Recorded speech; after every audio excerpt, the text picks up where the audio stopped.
Media circle நேயர்களுக்கு வணக்கம். இன்றைக்கு நம்ம நேர்காணலுக்காக சினிமா விமர்சகர் வெங்கடேசன் அவர்கள் நம்மோடு இருக்கார். அவரோடு பேசலாம். சார் வணக்கம். வணக்கம் சார். விஜய் அவர்களுடைய கடைசி திரைப்படமான ஜனநாயகன் மீது எதிர்பார்ப்பு எகிரிக்கிட்டே போகுது. ஆடியோ லான்ச் விரைவில் நடக்க போகுது. படம் 9ஆம் தேதி ரிலீஸ் ஆக போகுது. பராசக்தி படம் 14ஆம் தேதி ரிலீஸ் ஆகிருந்தது. ஆனா பராசக்தி படத்தை முன்கூட்டியே ஜனநாயகன் போட்டியா அதே டேட்ல 9ஆம் தேதி ரிலீஸ் பண்ண போறதா ஒரு தகவல் வந்திருக்கு. எந்த அளவு சார் உண்மை? அது கிட்டத்தட்ட உறுதி செய்யப்பட்ட ஒரு தகவல் தான். எனக்கும் தான் வந்தது. எனக்கு ஆக்சுவலாக கொஞ்சம் லேட்டாக ரிலீஸ் பண்ணாங்க போது தான் சிவகார்த்தியன் எஸ்கே அவர்கள் இல்லை ஜனவரி பொங்கலுக்கு ரிலீஸ் பண்ணால் கரெக்டாக இருக்கும் நமக்கு. ஆனால் வெக்கேஷன் டைம்ஸ் அந்த ஃபெஸ்டிவல் ஹாலிடே இது மக்கள்கிட்ட போய் ரொம்ப ரீச் ஆகும் அப்படிங்கிற அளவுக்கு அவர் சொல்லி தான் ஜனவரி 14th ஷிஃப்ட் பண்ணாங்க ஃபர்ஸ்ட். இப்போது இது ஜனநாயகன் நீ சொன்ன மாதிரி ஜனவரி 9th ரிலீஸ். இப்போது தெலுங்கில் பிரபாஸ் நடிச்ச அந்த ராஜா ஷாப்னு ஒரு படம் அது ஜனவரி 10th பிளான் பண்ணாங்க முதல்ல. இப்போ ஜனவரி 9th விஜய் படம், 10th பிரபாஸ் படம், 14th நம்ம எஸ்கே படம் அப்படிங்கிற மாதிரி ஒரு டார்கெட் போச்சு. இப்போ இதில் என்ன ஒரு சிக்கல் இப்போ திடீர்னு உருவாயிருக்கு அப்படின்னா, அங்கே ஹைதராபாத்தில் நம்ம அதை பிரபாஸ் படம், சிரஞ்சீவி படம், வெங்கடேஷ் படம் 3 படமே பொங்கல் ஃபெஸ்டிவல் அங்கே ரிலீஸ் ஆகுது, ஆந்திரா தெலுங்கானா ஃபுல்லாக. அப்போ 14th எஸ்கே படம் ரிலீஸ் ஆச்சுன்னா அங்கே தியேட்டர் கண்டிப்பாக கிடைக்க வாய்ப்பு இல்லை. ஸோ ரெண்டாவது எடுத்துகிட்டு நீங்கள் ஹாலிவுட்டு, அதாவது வெளிநாட்டில் பார்த்தீங்க அப்படின்னா ஹிந்திக்கு அடுத்து தெலுங்கு மார்க்கெட் கொஞ்சம் டாப் அதிகம். ஸோ இங்கே தமிழ் எடுத்துட்டோம்னா ரஜினி படத்தை தவிர வேறு எதுவும் பெரிய அளவில் இல்லை. அப்போ அங்கே 3 படமே நீங்கள் வெளிநாட்டுக்கு போச்சு அப்படின்னா டோட்டலாக எஸ்கே அவர்களுடைய படம் அங்கேயும் தியேட்டர்ஸு அந்த ஒரு இது கொஞ்சம் ரொம்ப என்னடா திடீர்னு இப்படி 3 பேர் கிளப்பி விட்டாங்க ஆந்திரா தெலுங்கானாவில், என்ன பண்ணலாம்னு யோசிச்சுட்டு இருக்கும்போது அவங்க திடீர்னு தான் அனௌன்ஸ் பண்ணுறாங்க. எஸ் அது சொல்லி ஜனவரி 10th பிரபாஸ் படம் இருக்குது ராஜா ஷாப். இப்போ திடீர்னு 14th போகிறாங்க. அப்போது ஆக்சுவலாக இந்த டிசம்பர் 2nd வீக் ரிலீஸ் பண்ண மாதிரி இருக்குது ராஜா ஷா படம் ஃபஸ்ட்டு. அதை ஜனவரிக்கு அப்புறம் தள்ளினாங்க. அப்புறம் 10th சொன்னாங்க. இப்போ 14th போகும்போது தான் எஸ்கே அவங்கெல்லாம் ஜஸ்ட் எல்லாமே பிளான் பண்ணுறாங்க. இப்போ நான் 14th ரிலீஸ் பண்ணோம்னா இங்கே தமிழ்நாடு தவிர மற்ற இடங்களில் தியேட்டர்ஸ் கொஞ்சம் ப்ராப்ளம் வரும். ஏன்னா அங்கே இப்போ தெலுங்கு, இப்போ நம்ம ஸ்டேட்டில் தமிழ் ஆர்டிஸ்ட் மாதிரி அங்கே தெலுங்கில் செலிப்ரேட் பண்ணுவாங்க. அப்போ அங்கே ஒரு சிக்கல் ஒன்று உருவாச்சு. அப்போ என்ன பண்ணலாம் அப்படிங்கும்போது தான் எஸ்கே அவர்களே நீங்கள் 9th நீங்கள் ரிலீஸ் பண்ணிவிடுங்க அப்படிங்கிறது மெயினான ஜஸ்ட் எல்லாமே ஒரு மீட் பண்ணும்போது எஸ்கேவுடைய ஒப்பீனியன் இதுவாக தான் இருந்தது. அதில் ஒன்றும் தவறில்லை. இப்போ விஜய் அவர்களுக்கு இருக்கிற ஃபேன்ஸ் மாதிரி இப்போ எஸ்கேக்கும் ஒரு ஃபேன்ஸ் வந்துட்டாங்க. கிட்டத்தட்ட பெண்கள், குழந்தைகள் அந்த ஆடியன்ஸ் வந்துட்டாங்க. இப்போ ரஜினிகாந்த் இருக்கிற மாதிரி 6லேருந்து 60 வயசு வரைக்குமே எஸ்கேக்கு நிறைய ஃபேன்ஸ் இருக்காங்க. இப்போ அவருடைய பாயிண்ட் ஆஃப் என்னன்னா அதாவது அந்த தெலுங்கு படம் அந்த இது வரல அப்படின்னா இது 14th தான் ரிலீஸ். அது கிராஸ் ஆகிறதுனால நமக்கு டைம் இல்லை. வெளிநாட்டிலையும் சரி ஆந்திரா தெலுங்கானா ஸ்டேட்லேயும் ரிலீஸ் பண்ணல சிக்கல் இருக்குங்க தான் நம்ம 9th ரிலீஸ் பண்ணலான்ற ஐடியா பண்ணி இப்போது விஜயோடைய ஜனநாயகன் வர்ற அன்னைக்கு எஸ்கேவுடைய பராசக்தி ரிலீஸ் ஆகுது. இது ரொம்ப நெடுநாளைக்கு பிறகு அதை ரஜினி கமல் மோதின படங்கள் இருந்தது. ஒரு விஜய் அஜித் படங்கள் ஒரு 3-4 வருடங்களுக்கு முன்னாடி மோதின ஒரு படம் இருந்தது. அதற்கு பிறகு எனக்கு தெரிஞ்சு கிட்டத்தட்ட இப்போ விஜய் சிவகார்த்தியன் படம் 9th அன்னைக்கு மோதுறது மாதிரி சூழலை உருவாயிடுச்சு. இதன் மூலம் பார்த்தோம்னா இந்த பக்கம் தீயா பற்றிட்டு எரியுது. இப்போ விஜய் துப்பாக்கி கொடுத்துற பக்கமே எஸ்கே திருப்புறாரா அப்படி இப்படின்னா அப்படிலாம் 14ஆம் தேதி ரிலீஸ்க்கே அப்படி சொன்னாங்க. இப்போ சேம் டேங்கும் போது என்ன உங்களுக்கு இப்போ அதை என்ன பொறுத்த மட்டும் அப்படிலாம் கிடையாது. அப்படியே ஒரு நடிகர் அவருடைய வளர்ச்சி வந்துகிட்டே இருக்கும்போது நம்மளுடைய படம் மக்கள்கிட்ட ரீச் ஆகும், ஃபெஸ்டிவலில் கலெக்ஷன் பார்க்கணும், ப்ரொடியூசருக்கு நம்மளால் ப்ராஃபிட் கொடுக்கணுங்கிற அந்த தாட்ஸ் தான் இருக்கும். இல்லை யாரோட படம் வருது அப்படிங்கிற அந்த ஒரு அக்கௌண்ட்டில் போக மாட்டாங்க. பட் ஆனால் இது எதேச்சியாக சில சிக்கல் உருவாகிறது. இப்போது நைட்டுங்க மாதிரியான ஒரு அங்கே நின்றுச்சு இப்போ படம். இப்போ போட்டு எஸ்கே விஜய் இடத்துக்கு வந்துட்டாரா, விஜய் கிராஸ் பண்ணுறாரா அப்படின்ற அளவுக்குலாம் இப்போ பேசப்பட்டு இருக்கு. விஜய் அவர்களுடைய மோதனம், குறிப்பாக விஜய் அவர்களோட கடைசி படத்தோட மோதனம் அப்படிங்கிறது சிவகார்த்தியனுக்கு விருப்பம் இல்லை. சில அரசியல் காரணங்களுக்காக நிர்பந்தத்தின் அடிப்படையில் தான் அவர் ஒத்துக்கிட்டாரு. இன்ஃபேக்ட் அவர் கையில் எதுவுமே இல்லை, இது ப்ரொடக்ஷன் ஹவுஸ் கையில் தான் இருக்குது. ஸோ விருப்பம் இல்லாமல் தான் அவருடைய படம் ரிலீஸ் ஆகுது அப்படிங்கிற மாதிரி தகவல் இருந்தது. 14ஆம் தேதி ரிலீஸ்க்கு 5 நாள் தள்ளிக்கு. ஏன்னா 5 நாள் ஜனநாயகன் பெரிய அளவில் கலெக்ஷன் பண்ணால் கூட பெரிய அளவில் பாதிப்பு இருக்காது அப்படின்னு எதிர்பார்க்கப்பட்டது. இப்போ சேம் டேல ரிலீஸ் ஆனால் எந்த படத்துக்கு பாதிப்பாகும்? ஏன்னா 2 படமே நல்ல டாக் தான் வந்துட்டு இருக்கு. ஸோ இதனால யாருக்கு பின்னாடி வரும்னு பார்க்குறீங்க? இல்லை 2 படமே நல்லா ஓடுன்னு நினைக்கிறீங்க? இல்லை 2 படமே நல்ல கண்டென்ட்டோட வரக்கூடிய ஒரு படம். ஏன்னா இப்போ ஜனநாயகன் படம் பார்த்தீங்கன்னா நல்ல கண்டென்ட் இருக்குது அதில். ஸோ விஜய்க்கு பெரிய பிரேக் தரக்கூடிய ஒரு படம் தான் அமையும். இந்த பக்கம் அப்படியே திருப்பி பார்த்தீங்கன்னா பராசக்தி 1965 நடந்த ஒரு நிஜ சம்பவத்தின் அடிப்படையில் அது இன்றைக்கி இருக்கிறவங்களுக்கு அந்த சம்பவங்கள் தெரியாது, அன்றைய எந்த மாதிரி அந்த அமைப்பு லொக்கேஷன் இருந்ததுன்னு எதுவுமே தெரியாது. ஸோ அது ரொம்ப எதிர்பார்க்குறாங்க. இப்போ நமக்கு அந்த 65ல் இருந்த அந்த வயசுள்ள அன்றைக்கி இருக்கு, இன்றைக்கி எப்படி இருந்தாலும் 60, 65, 70 வயசுக்கு மேலே இருக்கக்கூடியவர், அவர்களே இந்த படத்தை எதிர்பார்க்குறாங்க. ஏன்னா கலைஞர் அவர்கள் வந்து எந்த அளவுக்கு இந்தி திணிப்பு போராட்டத்தில் பங்கெடுத்தாங்க, எவ்வளோ போராடினாங்க, ஜெயிலுக்கு போனாங்க, அப்புறம் மிசால ஸ்டாலின் அவர்கள் உள்ளே போனது சேர்ந்து எவ்வளோ போராட்டங்களை சந்திச்சாங்கன்ற நிறைய விஷயங்கள் வந்து அந்த படத்துக்குள்ளே வருது. அப்போது அது வந்து புது களமாக இருக்கும். சுதாகர் வந்து பெரிய டைரக்டர், ஸோ அவங்க நிறைய விஷயங்கள் ஆராய்ச்சி பண்ணால் ஒரு விஷயத்தை வெளில ஃபோக்கஸ் பண்ண மாட்டாங்க. அப்போது பராசக்தி மேலே மிகப்பெரிய ஒரு எதிர்பார்ப்பு இருந்துக்கிட்டு இருக்கு. இப்போ நான் என்ன சொல்கிறேன்னா, இப்போ விஜய் ஒரு பக்கம் வந்துட்டார், இப்போ அவருடைய இறுதி படம் அரசியலுக்கு போயிட்டா இனி வந்து படம் இல்லைங்கிற ஒரு கணக்கில் இப்போ பேசப்பட்டு. அதனால் இப்போ சிவகார்த்திகேயன் வர்றது ஒன்றும் தவறு இல்லை என்னை பொறுத்த மட்டும். ஏன்னா ஒவ்வொரு நடிகர்கள் வரும்போது அந்தந்த இடத்துக்கு வந்துக்கிட்டே தான் இருப்பாங்க. எம்ஜிஆர் சிவாஜிக்கு இப்போ ரஜினி கமல் வரலையா, ஒரு விஜய் அஜித் வரலையா. ஸோ அதனால் இப்போ விஜய் பிறந்தனால அஜித்துக்கு பக்கத்தில் எஸ்கே வந்து கிட்டத்தட்ட வந்து நின்ட்டார், ஒன்றும் பிரச்சனை இல்லை. விஜய் கொஞ்சம் அரசியல் போனதுக்கப்புறம் சீட்டில் உட்காந்துக்குவார், பேசாமல் நிம்மதியாக உட்காந்துக்குவார். இப்போ ஏகேஎஸ்கேனுடைய அந்த காம்படிஷன் தான் இப்போ அடுத்தடுத்து எதிர்பார்க்கலாம் ஃபியூச்சரில் இப்போ பேசப்படும். அந்த ஸ்டேஜுக்கு எஸ்கே வந்துட்டார். ஒவ்வொருத்தரை பார்த்து தான் ஒவ்வொருத்தர்கள் வந்ததான்னு நான் நினைக்கிறேன். ஏன்னா விஜய் அவர் கூட பார்த்தீங்கன்னா ரஜினிகாந்துடைய படங்கள் பார்த்துட்டு தான் அவருடைய ரூட்டில் வரணும் தான் விஜய் வந்தது. அவர் நிறைய விஷயங்கள் பேசியிருக்காரு, பல வீடியோ பார்த்தீங்கன்னா தெரியும் விஜய் பேசுறது. ஸோ அவருடைய ரசிகர்னு சொல்லியிருக்கார், அவருடைய நான் வெறியன்னு சொல்லியிருக்காரு, நான் நேசிக்கிற தலைவர் சொல்லியிருக்காரு. அப்போது இவ்வளோ விஷயங்கள் பேசப்பட்ட விஜய் அவர்கள் வந்து நீங்கள் இப்போ ரிலீஸ் ஆன படையப்பா படத்தில் கூட ஒரு கேரக்டர் இருந்தது, நான் பிறகு கூட ஆசைப்பட்டேங்கிற விஷயத்தையும் விஜய் சொல்லியிருக்காரு. அப்போது அவர் அப்படியே வந்துட்டு இருக்கும்போது அவர் யார் எடுக்கிறாருன்னா கமலஹாசன் இங்கே எடுக்கல, சிவாஜி எம்ஜிஆர் எடுக்கல, இப்போ அரசியல் எம்ஜிஆர் எடுத்திருக்காரு. ஸோ இது வேற அது வேற. அங்கே ரஜினிங்கிற ஒரு மாஸ் தமிழகத்தையே தலைகளை திருப்பி போட்ட ஒரு நடிகர். அப்போ அவர் போகிற ரூட்டில் நம்ம போனோம்னா மக்களையும் ரசிகரையும் நம்ம அப்படி கொஞ்சம் கவர் பண்ணலாங்கிற ஒரு தாட்ஸ் விஜய்க்கு இருந்தது. அதனால தான் நேராக இந்த ரஜினியவே ஃபுல்லாக ஃபாலோ பண்ணிட்டே போனார். ரஜினிகாந்த் கூட கிட்டத்தட்ட எனக்கு தெரிஞ்ச ஒரு 20 வருடமாக இருந்த அவருடைய பர்சனல் பிஏ ஜெயராமன் அவர்களை வந்து ரஜினி சார் கொஞ்சம் படங்கள் கம்மி பண்ணும்போது அந்த ஜெயராமனை தன் பக்கம் கூட்டுக்கிட்டார். அது ரஜினி சாரே அனுப்பிச்சி வச்சார்.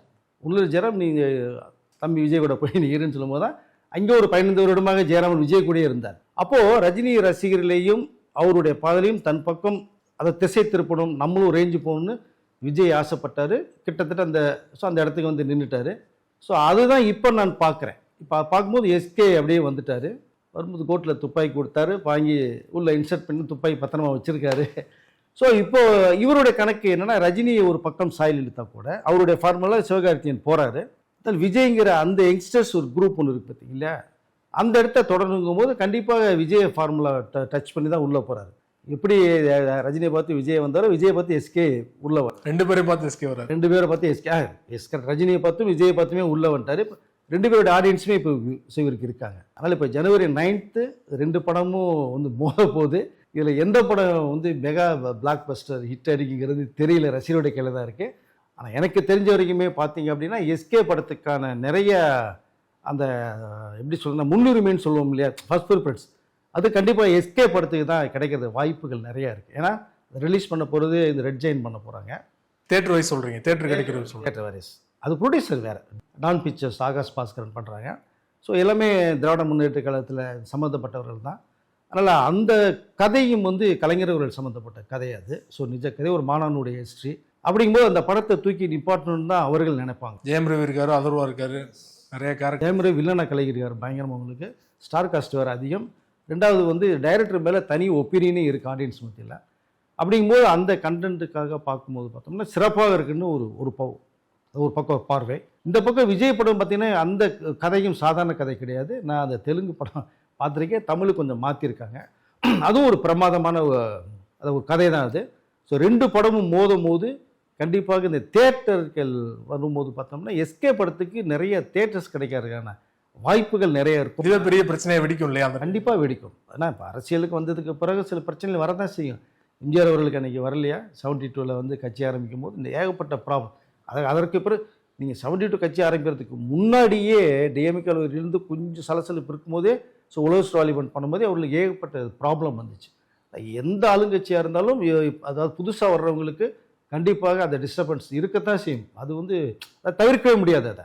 அப்போது இன்றைக்கி விஜய் அவர்கள் வரும்போது கண்டிப்பாக அந்த எதிர்ப்புலாம் தாண்டி தான் விஜய் வந்தாங்க. அப்படிங்கும்போது எஸ்கே படத்துக்கு தான் இந்த 9th ரிலீஸுங்கும் போது கண்டிப்பாக எஸ்கே படத்துக்கு தான் அந்த முன்னுரிமை நிறையா இருக்கும்னு தான் நான் நினைக்கிறேன். பார்க்கலாம் என்ன நடக்குதுங்கிறத. கண்டென்ட் வைஸ் வந்து நீங்கள் சொன்ன மாதிரி 2 படமே ஸ்ட்ராங்கான கண்டென்ட்டு. ஸோ கோட் படம் பார்த்தீங்கன்னா சுமாரான ஒப்பீனியன் இருந்தாலுமே பெரிய அளவில் கலெக்ஷன் பண்ணது, கிட்டத்தட்ட 650-700 கோடி. சுமாரான படமே அவ்வளோ கலெக்ட் பண்ணதுன்னா ஜனநாயகன் விஜய் அவரோட கடைசி படம் அப்படிங்கும்போது 1000 கோடி அப்படிங்கிற ஒரு பெஞ்ச் மார்க் வந்து அடையணும் தமிழ் சினிமாலே முதல் படமா அப்படின்னு எதிர்பார்ப்பு இருக்கும் படக்குழுவுக்கும் சரி விஜய் அவர்களும் சரி. ஸோ பராசக்தி சேர்ந்து ரிலீஸ் ஆகும்போது அந்த பெஞ்ச் மார்க் அடைய முடியுமா, அது ஒரு பெரிய தடையா இருக்கும் இல்லையா? கண்டிப்பாக கேள்விக்குறி தான், நிச்சயமாக கேள்விக்குறி.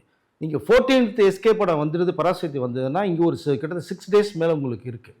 அதை கண்டிப்பாக அது 6 daysல கலெக்ஷன் அள்ளிட்டு போயிடும். ஸோ தேட்டர் உங்களுக்கு பட் எதுவுமே இல்லைங்கும் போது தேட்டர்ஸ் நிறைய கிடைக்கும். கிட்டத்தட்ட மினிமம் ஒரு 1000 தேட்டர் கிட்ட ரிலீஸ் ஆகிற வாய்ப்புகள் விஜய் படத்துக்கு நிறையா இருக்கும். இப்போ 9th வரும்போது இது அரசியல் ரீதியாக காயனத்தை கொண்டு போடுதா, இல்லை எதேச்சையாக அங்கே தெலுங்கு படம் ரிலீஸ் ஆகுது, அதனால் வேறு டேட்ஸ் இல்லைன்னு சொல்லி இந்த பக்கம் திருப்பதாங்கிறதெல்லாம் நம்முடைய பார்வைக்கு வந்து அது எப்படினாலும் எடுத்துக்கலாம். அவ்வளோதான், சூழ்நிலை தான் அது. அப்போது தேட்டர்ஸ் வந்து இவங்களுக்கு இப்போ எஸ்கே படத்துக்கு தான் பராசக்தி கண்டிப்பாக நிறைய கிடைக்கும். அதுக்கு மீறி ஜனநாயகனுடைய மிகப்பெரிய ஒரு சக்ஸஸ். அப்போது தியேட்டரில் அதனுடைய ரெஸ்பான்ஸ் அதிகமாக இருக்குது அப்படிங்கும்போது தேட்டர் இன்க்ரீஸ் பண்ணலாம். பட் தேட்டர் எப்படி தரப்போகிறாங்கன்ற அந்த ஒரு விஷயம் தான் இப்போ ஃபர்ஸ்ட் ஆஃப் ஆல் இப்போ நிறைய பேசும் பொருள் ஆகிடுச்சு. இப்போ மதியானத்துலேருந்து ஆகிடுச்சு அது. பட் இனி போக போக இதனுடைய விஷயம் தெரிக்கிறது மாதிரி தான் ஒரு ஃபயராக தான் இருக்கும். பொறுத்திருந்து பார்ப்போம் இதனுடைய ரிசல்ட் எப்படி தான் போகுதுங்க. ஆனால் 9ஆம் தேதி தான் கிட்டத்தட்ட ரிலீஸ்க்கு வந்து எஸ்கே வந்து 9 ரிலீஸ் பண்ணுங்க அப்படின்னு சொல்லிட்டாங்க. எந்த ரிசல்ட் வந்தாலும் பரவாயில்ல, இன்னும் கவலைப்பட வேணாம். சில விஷயங்கள் நம்ம பரபரப்பாக பேசப்படணும், ஒரு இலக்கை நோக்கி போகணும் அப்படின்னா கண்டிப்பாக ஒரு பெரியவர்களோட மோதினா தான் நம்ம யாருங்கிறத தெரிய வரும். அதனால் விஜய் படத்தோடு தான் கண்டிப்பாக எஸ்கே படம் பராசக்தி போகிறதுக்கான வாய்ப்புகள் நிறைய 99% இருக்குது. ரஜினி அவர்களுடைய 75வது பிறந்தநாள் நேற்று. போன பர்த்டேக்கு பார்த்தீங்கன்னா விஜய் அவர்கள் வந்து ரஜினிகாந்த் அவர்களுக்கு ஒரு வாழ்த்து சொல்லியிருந்தார். சூப்பர் ஸ்டார் பஞ்சாயத்துலாம் அப்போ தான் போயிட்டு இருந்தது. ஸோ அதையுமே ஒரு மென்ஷன் பண்ணி போட்டிருந்தாரு. ஆனால் இந்த பிறந்த நாளுக்கு வந்து விஜய் அவர்கள் ஏன் வாழ்த்து சொல்லலை அப்படிங்கிறது தான் நேற்றுலேருந்தே ஒரு சர்ச்சையாக போயிட்டுருக்கு. என்ன காரணம் நீங்கள் நினைக்கிறீங்க? இல்லை, என்ன காரணம் இருக்குன்னா நிறைய காரணங்கள் அப்படியே பேசப்பட்டுகிட்டே இருக்குது நேற்றுலேருந்து. ஏன்னா இப்போ அவருக்கு அதாவது 50 வருடமாக ஒரு சூப்பர் ஸ்டாராக தனி ஒரு ஹீரோவாக இன்ன வரைக்கும் இந்திய திரையுலகத்தில் இருக்கார். அப்படிங்கும்போது அது வேறு எந்த ஹீரோவுமே இல்லை. அவரோட நடித்தவர்கள் எல்லாமே வந்து வேறு கேரக்டருக்கு போயிட்டாங்க. ஸோ கமலஹாசன் நடிச்சிட்ருக்காரு, அது வேறு. பட் சூப்பர் ஸ்டாருங்கிற அந்த இமேஜ் வந்து ரஜினிக்கு மட்டுமே இருக்குது. பட்டு நேற்று விஜய் ரசிகர்கள் வந்து நிறையா இன்ஸ்டாவில் ட்வீட்லாம் பார்க்கும்போது வந்து போடக்கூடாத சில புகைப்படங்கள்லாம் போட்டிருந்தாங்க. 6 அடி குழியில் அண்ணாத்தேங்கிற வார்த்தையெல்லாம் போட்டிருந்தாங்க. அது பார்ப்பதற்கே ரொம்ப மனசு வேதனையாக இருந்தது. எதனால் இருந்தாலும் அவருக்குன்னு ஒரு இமேஜ் இருக்குது. ஸோ 75 வயது நேற்று ஆரம்பிக்குது. அப்படியும் அந்த நேரத்தில் வந்து இந்த மாதிரி ஒரு வரிகள் போட்டு அந்த ஒரு ஒரு படத்தை சொல்லவே முடியல. அந்த படத்தை போட்டு பண்ணுறாங்கன்னா கண்டிப்பாக இது வந்து விஜய் ரசிகர்கள் பண்ணிட்டு இருக்கிறது மாதிரி தான் ஒரு பார்வை இருக்குது இப்போ அது. ஸோ அதனால் இது விஜய் கண்டிப்பாக அவருடைய பார்வைக்கு இது போயிருக்கும், போகாமல் இருக்காது. இப்போ போகலைன்னா அவர் கூட இருக்கிற புஷி ஆனந்தோ நிர்மல் குமாரோ ஆதவர்ஜினாவோ அவர்கிட்ட எடுத்து சொல்லணும். இப்படி நேற்று போட்டு வறுத்து எடுத்துட்டாங்க அப்படின்னா இது யாருக்கு லாஸ்? முதல்ல விஜய்க்கு தான் மிகப்பெரிய லாஸ். மீம்ஸ் எல்லாம் பார்த்தீங்கன்னா அந்த லியோவில் எடுத்து துப்பாக்கி எடுத்துகிட்டு வர ஷாட்லாம் போட்டு ரஜினியை ஷூட் பண்ணுறது மாதிரிலாம் ஒரு மீம்ஸை போட்டிருக்காங்க.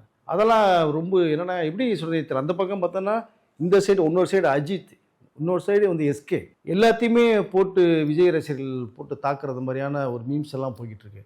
பட் இது வந்து விஜய் ரசிகர்கள் பண்ணியிருந்தாங்கன்னா கண்டிப்பாக இது வந்து கண்டிக்கத்தக்க ஒரு செயல் தான். விஜய் ரசிகர்கள் கொஞ்சம் மாறணும். ஏன்னா உங்களுடைய நீங்கள் தளபதினு சொல்கிறவர், அண்ணான்னு சொல்லக்கூடியவர், ஒரு தலைவராக ஏற்றுக்கொண்டவர், இப்போ டிவி கட்சி தலைவராக இருக்கார், 26 எலெக்ஷன் மீட் பண்ண போகிறாருன்னா அவர் இன்றைக்கி வந்து பொது வாழ்க்கையில் அடியெடுத்து வச்சிட்டாருன்னா எல்லாருடைய ஆதரவும் அவருக்கு தேவை.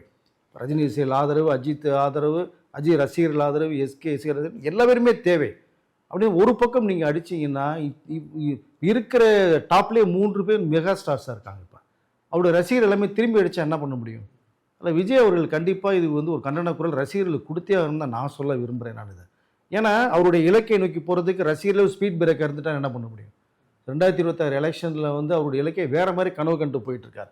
அதற்கு வந்து உறுதுணையாக தான் ரசிகர்கள் இருக்கணும். இப்போ அவருக்கே ரஜினி அவர்களுக்கு எந்த லாஸ் இல்லை, விஜய் அவர்களுக்கு தான் லாஸ் இருக்க போது அதை ஃபோட்டோ போட போகிறீங்களா, அதை வரிகளை போட போகிறீங்க, போட்டு போங்க, எனக்கு ஆண்டவன் இருக்கான் பார்த்துக்கோன்னு சொல்லிட்டு அவர் பாட்டு போயிட்டே இருப்பார். அவர் இதெல்லாம் தாண்டி எவ்வளோ விஷயங்கள் தாண்டி வந்தவர். அவர் இதை ஒரு கேர் எடுத்துக்க மாட்டார். ஆனால் இதனால் பாதிப்புகள் யாருக்கு வரும்? அஜித் வந்து 2 தடவை குரல் கொடுக்கவும் தான் விஜய்க்கே கொஞ்சம் தெம்பு வந்தது ஒரு விஷயத்தில். அஜித்தையும் நீங்கள் போட்டீங்க. இப்போ விஜய் ரசிகர்கள் பண்ணுறாங்களா இல்லை வேறு யாரும் விஜய் ரசிகர்கள் போர்வையில் பண்ணுறாங்களாங்கிற ஒரு விஷயம் வேறு தெரியல நமக்கு. அதை பட் யார் பண்ணாலுமே யாருக்கு டேமேஜ் ஆகும்? விஜய்க்கு தான் டேமேஜ் ஆகும். இப்போ அவருடைய இலக்கு நோக்கி போஸ்டர்லாம் வேறு சாணி அடிச்சிருந்தாங்க. போஸ்டர்லாம் இப்போ ஜஸ்ட் ஒன்று நம்ம சேனலுக்கு வரதுக்கு முன்னாடி வடப்பள்ளியிலேருந்து கோடம்பாக்கம் நம்ம ஆஃபீஸ் வரதுக்கு முன்னாடி பார்த்தோம்னா நிறைய போஸ்டர்ஸில் வந்து சாணி அடிக்கப்பட்டிருக்குது. அதெல்லாம் எவ்வளோ அது உண்மையாக வன்மையாக கண்டிக்கணும் அந்த ஒரு விஷயத்தை. நீங்கள் ஒரு அரசியலேருந்து நீங்கள் சாணி அடிக்கிற அந்த ஃபார்முலாலாம் எப்போ பல வருடங்களுக்கு முன்னாடியே போயிடுச்சு, மலையேறிடுச்சு. இப்போ புதுசான இப்படி ஒரு பழக்கத்தை வந்து உருவாக்குறாங்க அப்படிங்கிறது எனக்கு ஒன்றும் தெரியல. அது உண்மையிலேயே ரொம்ப வருத்தத்தக்கக்கூடிய ஒரு செயலாக நான் பார்க்குறேன். விஜய் அவர்களுக்கு பெரிய மைனஸ் ஆகும் இது. ஏன்னா அவருடைய அடுத்த கட்டத்துக்கு போகும்போது அவருடைய நிறைய விஷயங்கள் நம்ம எது குறைகள் இருக்கோ நம்ம சொல்கிறோம், நிறைய இருந்தால் நம்ம பாராட்டுற போது இப்போ இந்த விஷயங்கள் கண்டிப்பாக விஜய் அவருடைய கேரியருக்கு வந்து பெரிய மைனஸ் இது. அப்போ அவர் கண்டிப்பாக இந்த தகவல்களை வந்து அவருடைய கூட இருக்கிற நிர்வாகிகள் விஜய்க்கு நேரடியாக சொல்லி ஆகணும். அப்படின்னா எக்ஸில் வர்ற அந்த பேஜை கண்டிப்பாக விஜய் அவர்கள் பார்க்கணும். பார்த்து இதை வன்மையாக இப்போ விஜய் அவர்கள் மேனேஜர்லாம் அதை பார்த்துருப்பாங்க இல்லையா, விஜய் அவர்கள் நாலேஜுக்கு எடுத்துகிட்டு போயிருக்கணும். ஆமாம், கண்டிப்பாக பார்த்துருப்பாங்க. இன்னைக்கு இன்றைய இரவுக்குள்ளே விஜய் அவர்கள் வந்து தன்னுடைய ரசிகர்களுக்கு மிகப்பெரிய ஒரு கண்டன குரல் கொடுத்தாங்கனால தான் இது இதோட வந்து ஸ்டாப் பண்ணுவாங்கன்னு நினைக்கிறேன். இப்போ போன பர்த்டேக்கு மாதிரி காலைல 10 மணிக்கு விஷ் பண்ணியிருந்தாரு, அதே மாதிரி இந்த பர்த்டேக்குமே நேற்று காலைல 10 மணிக்கு விஷ் பண்ணியிருந்தானா ரசிகர்கள் இந்த மாதிரிலாம் பண்ணிருக்கணும், நம்ம தலைவரே வந்து விஷ் பண்ணிட்டாரு, நம்ம எதுக்கு இந்த மாதிரி நம்ம மோதலில் ஈடுபடணும் அப்படிங்கிற ஒரு மைண்ட் செட் கூட அவங்க வந்துடலாம் இல்லையா? அதுதான் விஜய் அவர்கள் நம்ம சில நேரங்களில் சில விஷயங்கள் அமைதியாயிடும். எதுக்கு அமைதியாக இருக்கணுமோ அதுக்கு அமைதியாக இருக்கணும், தப்பே கிடையாது. பட் எதுக்கு நம்ம வாய்ஸ் கொடுக்குமோ கொடுத்துதாங்கணும். ஏன்னா போன வருடம் அதுக்கு முன்னாடி 2023 தான் இந்த காக்காக்கள் வந்து பெரிய இஷ்யூ ஆச்சு. அதற்கு பிறகு வந்து விஜயே வந்து என்ன சொன்னால் சூப்பர் ஸ்டார் தான் ரஜினி சார் மட்டும்தான், அதுக்கு ஒரு ஃபுல் ஸ்டாப் வச்சார், ஆஃப் ஆச்சு. இப்போ 2024 ரஜினி சார் பர்த்டேக்கு காலை 10 மணிக்கே வந்து விஷ் பண்ணிட்டார். அப்போல்லாம் நல்ல ஒரு ரூட்டாக தான் போய்கிட்டு இருக்கு. ஸோ இன்ன வரைக்குமே அந்த கிராஃப் நல்லா தான் இருக்குது. இந்த வருடத்திற்கு வந்து கண்டிப்பாக விஜய் அவர்கள் வந்து நார்மலாக ஒரு நடிகர்கள், அதாவது அரசியல் கட்சி தலைவர் அப்படிங்கிற ஒரு போரையை விட்டுட்டு நம்ம சக நடிகராக வந்து ஒரு விஷயம் வந்து பண்ணியிருந்தாங்கன்னா இது வந்து ரசிகர்களுக்கு வந்து நம்ம அண்ணா தலைவர் ஸோ நம்முடைய தளபதியே விஷ் பண்ணிட்டார் ரஜினி சாருக்கு அப்படின்னு அவங்க பாட்டு சைலண்டாக இருந்திருக்கலாம். அதை பட் ஏன் போன வருடம் விஷ் பண்ண விஜய் அவர்கள் வந்து இந்த வருடம் ஏன் விஷ் பண்ணலைங்கிறது தெரியல. பட் அதற்கு ஒரு காரணம் நம்ம சர்க்கிளில் பேசப்பட்டது என்னென்னா அதான் நம்ம இளையராஜா அவர்களுக்கு வந்து இந்த பாராட்டு விழா பண்ணும்போது வந்து சிஎம் அவர்கள் முன்னாடி வந்து ரஜினி சார் பேசின சில விஷயங்கள் ஹைலைட்டாக பார்க்கப்படுது அப்படின்றாங்க. அதில் வந்து பழைய கட்சி, புதிய ஆரம்பிக்கப்பட்ட ஒரு கட்சி அப்படின்னு சொல்லி ரஜினி சார் பேசின விஷயங்களோட அதாவது எது வந்தாலுமே 2026 முதல்வர் ஸ்டாலின் அவர்கள் வந்து வெற்றி பாதைக்கு போகிற விஷயத்தை பேசப்பட்டது. இதான் 96 குரல் கொடுத்தார் அப்போ. ஸோ அப்போ கலைஞர் அவர்கள் செய்ய மாட்டாங்க. இப்போ இது வந்து குரல் வாய்ஸ் கொடுக்கல. பட் அந்த விஜய் வந்து அட்டாக் பண்ண மாதிரி அவர் யோசிச்சாரு, எடுத்துக்கிட்டாங்க. ஸோ விஜயருடைய ரசிகர்கள் எடுத்துக்கிட்டாங்க. ஸோ விஜய் அவர்கள் அதை எடுத்துருப்பாரான்னு எனக்கு வந்து நேற்று விஷ் பண்ணாதனால எனக்கும் அது தோணுது. அது பட் அதெல்லாம் வந்து எடுத்துக்க வேணான்னு சொல்ல வரேன் நான். ஏன்னா நம்ம ஒரு இலக்கிய நோக்கி போயிட்டோம் நம்ம. ஸோ இப்போ எல்லாருடைய ஆதரவும் விஜய் கண்டிப்பாக தேவை. ரசிகர்களை போய் எல்லா ரசிகர்களும் ஒன்று சேர்க்கணும். அப்படி தான் நான் பார்க்கப்படுறேன் நான் இதை. ஸோ இப்போ விஷ் பண்ணாத காரணம் வந்து அந்த இளையராஜா பாராட்டு விழாவில் வந்து ரஜினி சார் பேசின விஷயத்தை வந்து ஹைலைட்டாக எடுத்துக்கிட்டாங்களா? பட் அவங்க அவர் பேசுகிறது வந்து ஒரு எதேச்சையாக பழைய கட்சி புது கட்சி எதுவாக இருந்தாலுமே 2027 எலெக்ஷன் நண்பர் வந்து ஸ்டாலின் நடந்ததை எதிர்கொள்வார் அப்படிங்கிறத சொன்னார். மக்களுடைய கையில் தான் இருக்குது எதுவுமே. நம்ம இதை அந்த சூழலை மக்கள் யாருக்கு வாக்களிப்பாங்கன்னு தெரியாது. ஸோ அப்படி இருக்கிற சூழலில் வந்து இதை நம்ம எடுத்துக்கிட்டோம். யாருக்கு ஃபர்ஸ்ட் ஆஃப் ஆல் அந்த கிராஃப் இறங்குங்கிற ஒரு விஷயம் வந்து டிவிகேல வந்து நிர்வாகிகளுக்காவது வந்து விஜய் அவர்களுக்கு வந்து எடுத்து சொல்லணும். பட் அதன் காரணமாக தான் ஒருவேளை நேற்று வந்து விஜய் அவர்கள் வந்து ரஜினி சார் பர்த்டே விஷ் பண்ணலையான்னு சொல்லி தோணுது நமக்கு. அது உங்களை கேஷுவல் ட்வீட் பண்ணிருந்தால் கூட பிரச்சனை இல்லை, நேரில் ஃபோன் பண்ண கூட அவசியமே கிடையாது. ஒரு ட்வீட்டில் வந்து வாழ்த்துக்கள் வாழ்க நெடுனா முடிஞ்சு வாழ்க்கை முடிஞ்சு போய் இது வந்து எவ்வளோ பெரிய விஷயமா பேசப்படும். அப்போது ரசிகர்கள் மத்தியிலையும் வந்து அதாவது ரஜினி ரசிகர்களும் விஜய் வாழ்த்து சொல்லிட்டாரு தலைவர். கமலஹாசன் அவர்களுக்கு வார்த்தை சொல்லலாம் கூட யாரும் யோசிக்க மாட்டாங்க. ரஜினிகாந்த் அவர்களோட எல்லாரும் யோசிக்கிறாங்க, பலரும் பேசுறாங்க பல விதத்துல. இப்போ அவருடைய ரசிகர்கள் வந்து பரவாயில்ல விஜய் சார் சொல்லிட்டாரு வாழ்த்து தலைவருக்கு, அப்போ நான் அப்படியே அந்த பாசம் உங்க பக்கமும் திரும்பும். ஸோ திரையுலகத்தில் விஜய் சார் ரஜினி சாரை பார்த்து வந்து ரஜினி ரசிகர்கள் எப்படி தன் பக்கம் இழுத்து ஒரு கேங்கை ரெடி பண்ணி ஒரு ஃபார்ம் பண்ணாரோ அரசியலும் இப்படி தான் பண்ணி ஆகணும். பொது வாழ்க்கைக்கு எல்லாருமே தேவை, எல்லாத்தையுமே முதுகில் தட்டி அன்பை காட்டி தான் நம்ம கொண்டு போய் ஆகணும். பட் இப்போது நேற்றும் நடந்தது இப்போ நடந்த அந்த போஸ்டர் விஷயத்தையும் பார்க்கும்போது ரொம்ப ஒரு மோசமான ஒரு நிலைமைக்கு போகிறது மாதிரி தான் நான் நினைக்கிறேன். பட் இதுக்கு ஒரு முற்றுப்புள்ளி விஜய் அவர்கள் வச்சாருன்னா, சூப்பர் ஸ்டார் ரஜினி மட்டும்தான் சொல்லி வச்சது மாதிரி இதுக்கு ஒரு முற்றுப்புள்ளி உடனே வச்சாருன்னா இதுக்கு முன்னாடி ஃபுல் ஸ்டாப் ஆகும். மற்றவர்கள் யார் பண்ணுறான்னு கூட அவங்க கூட விஜய் சொல்லிட்டாருன்னு சொல்லி அப்படி ஆஃப் ஆகிறதுக்கு வாய்ப்பு இருக்கும். பட் இப்போ யார் பண்ணுறாங்கிறது தெரியல. ஸோ யாரோட அந்த ரசிகர்கள் போர்வை பற்றிட்டு வந்து பண்ணுறாங்கிறது நமக்கு தெரியல. அதனால் எதுவாக இருந்தாலும் விஜய்னுடைய பேர் தான் அடிப்படும். அந்த மீம்ஸு கூட நீங்கள் விஜய் தான் துப்பாக்கி எடுத்து சொல்கிறது மாதிரி மீம்ஸை போட்டிருக்காங்க. அப்போ அது போட்டது யார்? அது யாரும் என்னமோ ஒரு என்ன டப்பான்னு சொல்லி ஏதோ ஒரு எக்ஸில் பேர் வச்சுருக்காங்க. ஸோ அந்த ஐடி பேர் வச்சுருக்காங்க. அப்போ யார் இது பண்ணுறது? இப்போ யாருக்கு கெட்ட பேர் வரும்? இப்போ இது உடனடியாக நிர்வாகக்குழு தான் உடனே ஒரு முடிவு பண்ணணும். சாதாரண விஷயம் விட முடியாது. இதை நீங்கள் எல்லாத்தையுமே இழுத்துட்டாங்க. ரஜினி இழுத்துட்டாங்க, அஜித் இழுத்துட்டாங்க, எஸ்கே இழுத்துட்டாங்க. அப்படி அப்படிங்கும்போது இருக்கிற 3 பேருமே இழுத்துட்டாங்க. இப்போ அவருடைய ரசிகர்கள் நிறைய பேர் இருக்காங்க, கோடானு பேர் இருக்காங்க இப்போ. ஸோ இதை தவிர நீங்கள் பார்த்தீங்கன்னா கமல் நேற்று வந்து ரஜினிக்கு ஒரு விஷ் பண்ண விதமே பார்த்தீங்கன்னா 1.5 நிமிஷத்துக்கு ஒரு வீடியோ ஒன்று விட்டுருக்காரு, ஒரு சாங் லிரிக். ஸோ அவருடைய உள் மனசில் ரஜினி மேலே எந்த அளவுக்கு ஒரு அன்பை வச்சிருக்காரு. ஏங்க இதுக்கு முன்னாடிலாம் பார்த்தீங்கன்னா ரஜினி கமலுமே நிறைய ஃபைட் நடந்திருக்குங்க, படங்கள் மோதி இருக்கு, ரசிகர்கள் மோதி இருக்காங்க. ஆனால் அவருடைய இந்த நட்பு விட்டு தரல. எப்போ ஒரு ஆரோக்கியமான போட்டியா இருந்துச்சு, போட்டி தான் இருந்துச்சு. இப்போ அப்படி இல்லை, ஒலிக்கிற போட்டியாகவே இருக்குது அது. ஸோ அது வந்து இருக்கக்கூடாதுன்னு சொல்ல வரேன் நான். ஸோ நேற்று இது கமல் விட்ட அந்த பர்த்டே விஷ் கூட பார்த்தீங்கன்னா ஏஐ டெக்னாலஜி தான் பண்ணியிருக்காரு. பட் இருந்தாலும் பிரமாதமாக இருக்குது அந்த வீடியோ. இந்த லிரிக் ஒவ்வொரு வார்த்தையுமே அப்படி பஞ்சாக இருக்காது. ஸோ அந்தளவுக்கு இல்லாட்டினாலும் சும்மா ஒரு ட்வீட்டில் வாழ்த்துக்கள் சூப்பர் ஸ்டார் அவர்கள் வாழ்க ஒரே ஒரு விஷயம். இதன் மூலமாக நீங்கள் லட்சம் ரசிகர்களை தன் பக்கம் ஒரு வரியில் லட்சம் ரசிகர்களை தன் பக்கம் இழுக்கலாம். அந்த டாக்டிக்ஸ் தெரியணும், எல்லாருக்குமே தெரியணும். இதுவும் விஜய் சார் டென்ஷன் இருக்காரு, பண்ண முடியல, தெரியல, அவர் பிஸியில் மறந்துட்டா அப்படின்னா கூட இருக்கிறவங்க அதுக்கு தானே இருக்காங்க, எடுத்து சொல்கிறதுக்கு தானே. அதுக்கு தானே பொய்ச் செயலர் இருக்காங்க, இல்லை பரப்புரை செயலர். இப்போ மேனேஜர் இருக்காரு, மேனேஜர் ஜெகதீஷ் இருக்காரு. அவர் தானே இப்போ ஃபுல்லாகவே வந்து நீங்கள் ஐடி விங் ஃபுல்லாக அவர் தானே பார்த்துட்டு இருக்காரு. இப்போ அவருக்கு வர்றதை கண்டிப்பாக பார்த்துருப்பார், ஜெகதீஷ் பார்த்துருப்பாரு. இப்போ விஜய் அவர்களுக்கு மிக நம்பிக்கைக்குரிய பாத்திரமாக ஜெகதீஷ் இருக்கார். இப்போ ஜெகதீஷ் உடனே விஜய் சார் மற்றவர்களாம் விஜயை போய் பார்க்கறதுக்கு யோசிக்கிறாங்க. ஜெகதீஷ் வந்து பர்சனல் ஃபோன் நம்பரில் ஃபோன் பேசுவார், நேரடி பார்க்குறாரு. வீடே பக்கத்தில் தான் இருக்குது, விஜய் அவரோட வீடு பக்கத்துலேயே தான் இருக்குது. ஃபோனில் கூட பேசலாம், பார்க்க முடியாதுன்னா கூட. சார் இது மாதிரி நம்ம ரசிகர்கள் போட்டு அடிச்சிட்டு இருக்காங்க சார், தப்பாக எடுத்து நீங்கள் ஒரு டக்குனு ஸ்டேட்மெண்ட் விடுங்க சார்னா ஒரே ஒரு வீடியோ விட்டு பண்ணான்னா முடிஞ்சு போய் இந்த விஷயத்தை சால்வ் பண்ணிடலாம். இதை கண்டிப்பாக ஜெகதீஷ் அவர்கள் வந்து விஜய் அவர்களுக்கு எடுத்து சொல்லணும். இல்லைன்னா இது அப்படியே தீயா பற்றிக்கிட்டே எரியும் உங்களுக்கு. அது சாதாரண விஷயமா எடுத்துக்க முடியாது. ரொம்ப பற்றிக்கிட்டு அப்புறம் என்ன பண்ணுவீங்க, அப்புறம் அணைக்கிறது கஷ்டமாயிடும். அல்ல இந்த விஷயத்தை ஃபுல் ஸ்டாப் வைக்கணும் தான் நான் சொல்ல விரும்புகிறேன். இப்போ நீங்கள் சொன்ன மாதிரி ட்விட்டரில் நீங்கள் பார்த்த வீடியோவே பார்த்தீங்கன்னா அந்த துப்பாக்கியை சுடுற மாதிரிலாம் ரஜினி அவர்களையும் தாண்டி அஜித் அவர்களும் அந்த வீடியோவில் வந்தார் இல்லையா.